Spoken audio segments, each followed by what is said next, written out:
start off by giving all praises to Yahweh, by Hashem, Yahweh Shah, by Hashem, Rakah Kadesh, double honors to the apostles and elders, a great millstone that taught me this truth. Alright, this is Job, the 3rd chapter, 11 through 19th verse. Why died I not from the womb? Why did I not give up the ghost when I came out of the belly? So this is Job asking, why did he have to be born? Why did the knees prevent me? Or why did the breast that I should suck? For now should I have lain still and been quiet, I should have slept. Then I had been at rest. So this is Job letting us know that when you are in the spirit world, you are at rest. Alright? With kings and counselors of the earth, which builds and destines places for themselves, over princes that had gold, who filled their houses with silver. Or as hidden untimely birth, I had not been as an infant which had never saw light. There the wicked cease from troubling, and there the weary be at rest. There the prisoners rest together. They hear the voice of the oppressor. The same, the smile, and the great are there. The servant is free from the master. So this is Job pretty much letting us know that kings and things of that nature are probably wicked people, and then you say the servants and the master is there and they are free and everybody's at peace. Alright? So that is what is happening in the spirit world. Everybody says peace when you're in the spirit world. Alright? And let's get Job 10, 18 through 22.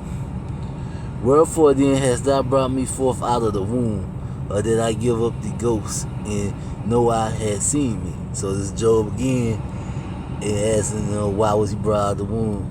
I should have been as though I had not been. I should have been carried from the womb to the grave. Are not my days through? Cease then, let me alone, that I may take comfort a little. Before I go whence I should not return, even to the land of darkness, into the shadow of death. A land of darkness, darkness itself, the shadow of death, without any order, and where the light is as darkness. So, Job let us know that he was at peace in the spirit world, and being born, into the land of darkness, into the shadow of death, alright? Earth where the judgment is, alright? So let's get Job 14, 10 through 14. But man die and wastes away, yet man gives up the ghost. And where is he? Alright? So where do you go when you give up the ghost? Spirit world. As the water fall from the sea, and the flood the clay and dry up. So man lies down and raises not till the heavens be no more. They should not awaken, nor be raising out of the sleep. Oh, that thou wouldst hide me in the grave, that thou wouldst keep me secret until the wrath be past, that thou wouldst appoint me at a set time and remember me. If a man die, should he live again? All the days of my appointed time will I wait, till my chance come. So this is Job saying, will a man die, should he live again? And we know according to the scriptures, the answer is yes. Alright? But let's get see anything else I want to bring up. Okay. And let's see, like I want. Oh yeah, let's get this. 1 Samuel 28. And I'm gonna start it.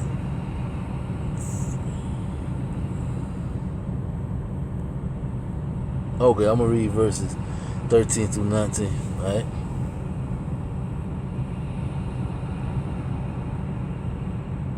Alright. And the king said unto her, be not afraid for what thou say. And the woman said unto Saul, I saw gods ascending out of the earth.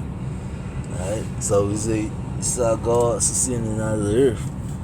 This pretty much means she saw spirits going up into the third heaven, to be Yahweh. And he said unto her, what from is he of? And she said, an old man coming up, and he is covered with a mantle. And Saul perceived that it was Solomon, and he stopped with his face to the ground and bowed himself. Alright. And Samuel said to Saul, what hast thou described me to bring me up? And Saul answered, I am sore distressed, for the Philistines make war against me, and Yahweh is departed from me, and answers me no more, neither my prophets, nor my dreams. Therefore I called thee, that thou mightest make known unto me what I should do. Then said Samuel, wherefore did thou ask of me, seeing the Lord is departed from thee, and is become thy enemy? And the Lord had done to him as he spoke by me, for the Lord had rented the king out of thy hands, and gave it to the neighbors, even to David, because thou obeyed not the voice of the Lord, neither executed his fierce wrath upon Amalek. Amalek, which is the so-called fake Jewish people of the day. And King Saul was supposed to kill off all them back in the day and didn't do it. So it was part of his punishment. Therefore the Lord done this thing unto thee this day.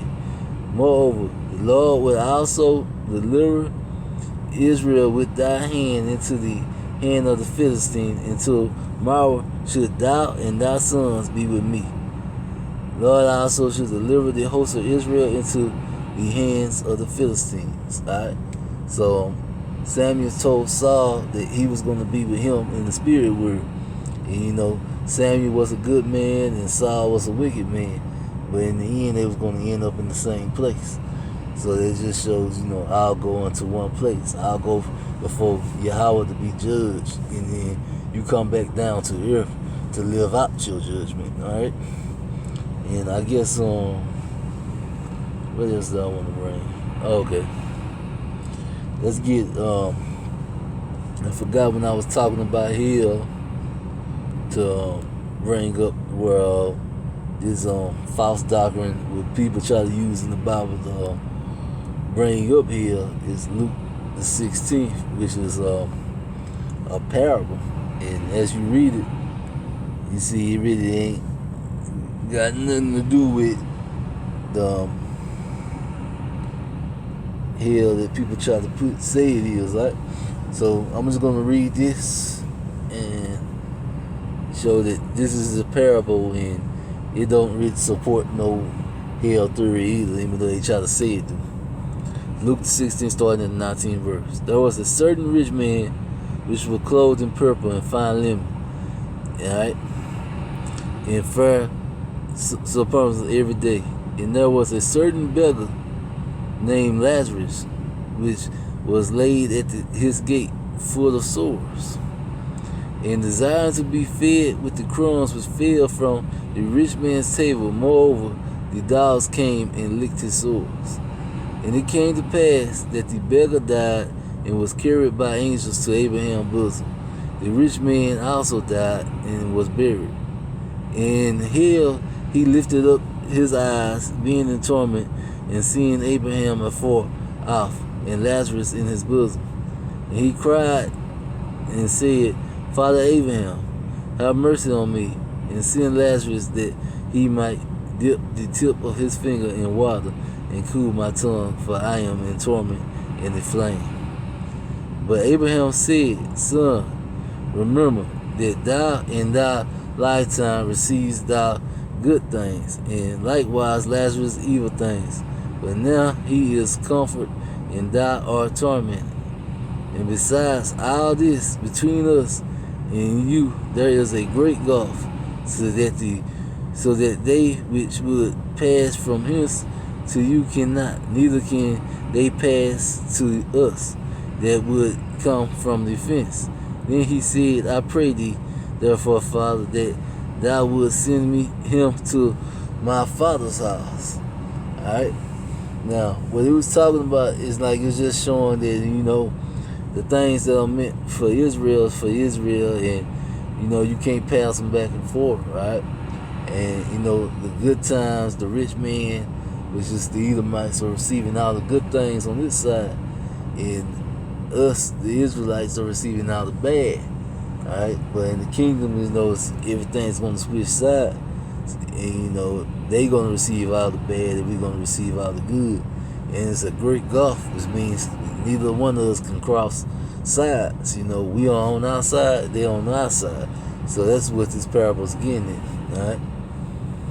Yeah, it's reading on 28th verse. For I have 5 brethren, that it might testify unto them, lest they also come into this place of torment. Abraham said unto him, Thou have Moses and the prophets, let them hear them. And he said, Nay, Father Abraham, but if one went unto them from the dead, they will repent. And he said unto him, If they hear not Moses and the prophets, neither will they be persuaded though one rose from the dead. So pretty much, this parable saying, you got everybody out here trying to warn the people, trying to tell the people, if they not hearing them, they not going to hear if one come back from the dead, alright? So, amen, the reincarnation of the prophets, they ain't going to hear them either. Alright? It's just what it's saying.